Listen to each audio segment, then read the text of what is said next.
ಎಲ್ಲ ಬಂಧು ಮಿತ್ರರಿಗೆ ನಮಸ್ಕಾರ. ಮೈಸೂರಿನ ಕಾರಂಜಿಕೆರೆಯಲ್ಲಿ ಪೆಂಗ್ವಿನ್ ಪಾರ್ಕ್. ಕರ್ನಾಟಕ ರಾಜ್ಯದ ಮೈಸೂರಿನ ಕಾರಂಜಿಕೆರೆಯಲ್ಲಿ ದಕ್ಷಿಣ ಭಾರತದ ಮೊದಲ ಪೆಂಗ್ವಿನ್ ಪಾರ್ಕ್ ಬರಲಿದೆ. ಮುಂಬೈ, ಅಲಹಾಬಾದ್ ನಂತರ ಮೈಸೂರಿನಲ್ಲಿ 3ನೇ ಪೆಂಗ್ವಿನ್ ಪಾರ್ಕ್ ಆಗಲಿದೆ.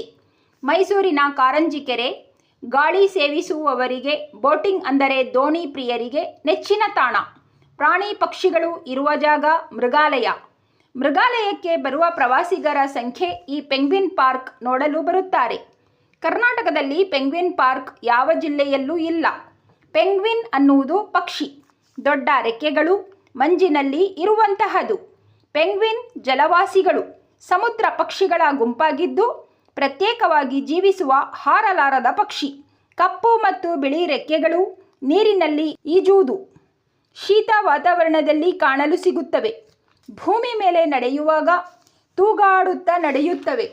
ಮೈಸೂರಿನಲ್ಲಿ ಪೆಂಗ್ವಿನ್ ಪಾರ್ಕ್ ಬಂದರೆ ಮಕ್ಕಳಿಗೆ ಮನ ಉಲ್ಲಾಸ ಆಗುವುದು ಖಂಡಿತ.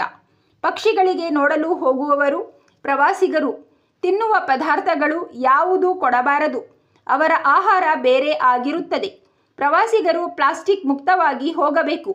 ನೋಡಲು ಹೋಗುವ ಪಕ್ಷಿಗಳಿಗೆ ತೊಂದರೆ ಕೊಡಬಾರದು. ಪ್ರವಾಸಿಗರು ಅರಿಯಬೇಕು. ಬಂಧುಗಳೇ, ಲೈಕ್, ಶೇರ್, ಸಬ್ಸ್ಕ್ರೈಬ್ ಮಾಡಿ.